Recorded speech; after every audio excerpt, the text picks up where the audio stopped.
Top Dr. Justice Ginsburg has stage 4 cancer. Recently, Justice Bader underwent surgery to remove 2 malignant nodules from her left lung. Yet just 1 week ago, she was the picture of supposed health and vigor, announcing, "My health is fine, ribs are almost repaired." AmericanThinker.com reports these two announcements, a week apart, don't pass the smell test. Much like Hillary Clinton's excellent health and fitness to serve as president despite her falls, double vision, and coughing spells. As a physician, allow me to play doctor here, with the required caveat that I am not Justice Ginsburg's physician, have not met or diagnosed her, and am only relying on reports from our scrupulously honest and accurate American journalists. Am I playing armchair doctor? Perhaps. Just as 60,000 mental health professionals signed a petition stating, "We, the undersigned mental health professionals, believe in our professional judgment that Donald Trump manifests a serious mental illness that renders him psychologically incapable of competently discharging the duties of President of the United States." Mental health is a bit more nebulous than cancer. We all have elements of many personality disorders, but that doesn't make us mentally ill. Trump's bravado and swagger may offend the sensibilities of New England liberals who view his tweets as psychopathology, rather than Trump's pathway around an obstructive and hostile mainstream media. Let's look at Justice Ginsburg's recent well-publicized medical history.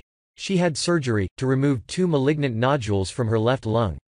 These were found, incidentally, during tests she received while being treated for rib fractures sustained in a fall last month. In other words, during an X-ray or other scan after her fall. This means her recent lung surgery was scheduled in advance. So much for her assertion that, "My health is fine." I suppose it's a Clinton-esque parsing of what the meaning of fine or health is. As both nodules were found to be malignant during an initial evaluation, she underwent a pulmonary lobectomy. This means removing one of her 5 lung lobes via thoracic surgery, certainly not a small undertaking, especially in a frail 85-year-old. We don't know what the 2 nodules were specifically other than that they were both malignant, or cancerous. There are 2 types of malignancy, primary and metastatic. Primary means that the cancer originated in the lung, or typical lung cancer. Metastatic means they traveled from some other primary cancer elsewhere in the body. Justice Ginsburg has a history of other cancers. The justice had colon cancer in 1999 and pancreatic cancer in 2009. Odds favor that her lung nodules represent metastasis from her other cancers rather than a third new cancer originating in her lungs. It's not impossible for her to have primary lung cancer on top of her other 2 cancers, but unlikely, as she does not have a history of smoking. As these removed nodules were examined histologically, I'm certain her doctors know the answer. At some point we will too. The National Cancer Institute tells us where primary cancers metastasize to, at least the most common sites. Both colon and pancreatic cancer frequently spread to the lungs. This makes sense as the entire bloodstream passes through the lungs with each trip through the body. Cancer is staged, which helps provide treatment options and prognosis. There are 4 stages. Stage 4, the highest stage, means that the cancer has spread to other organs or parts of the body. It may also be called advanced or metastatic cancer. If this is indeed the case, it is devastating news for Justice Ginsburg and her family. The prognosis for advanced cancer is poor. For pancreatic cancer, the American Cancer Society tells us, stage 4 pancreatic cancer has a 5-year survival rate of about 1%. For colon cancer, the prognosis is better, with a 12% 5-year survival rate for stage 4 disease.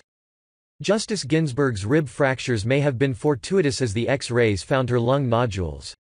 Eventually they would be found if she developed shortness of breath or began coughing up blood, but by that time they may not have been surgically removable. She fractured her ribs due to a fall. An 85-year-old falling is not unusual, and in fact, falls are the leading cause of injury and death in older Americans. What else might have led to her fall?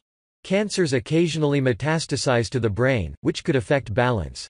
When she fell, she almost certainly had imaging of her head, for this reason and to rule out a brain hemorrhage such as a subdural hematoma.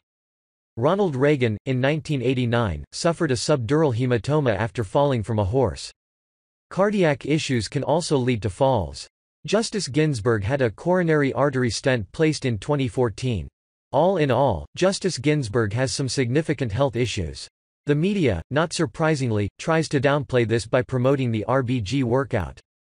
Her trainer wrote a book telling fitness buffs how she stays strong, and you can too. Good for her. Fitness is beneficial at any age, and I commend her for regular workouts. The fawning media takes it to another level, however. A Politico writer wrote, "I did Ruth Bader Ginsburg's workout. It nearly broke me. I feel sorry for the writer. He looks like a young healthy millennial, and if he can't keep up with an 85-year-old two-time cancer survivor, perhaps he needs more gym time himself." Finally, her surgery, a lobectomy, is no walk in the park.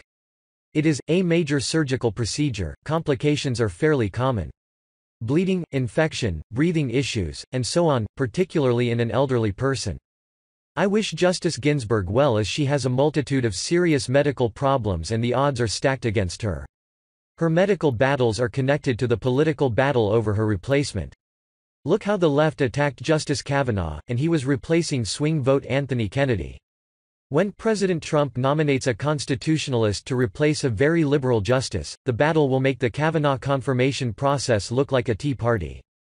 Based on her medical problems, as best as we can determine from news reports, her retirement may be sooner rather than later. That 53-47 Senate may be as important as ever for President Trump, reinforcing that in the 2018 midterms, the Senate was the primary target. Trump's replacement nominee may need every vote.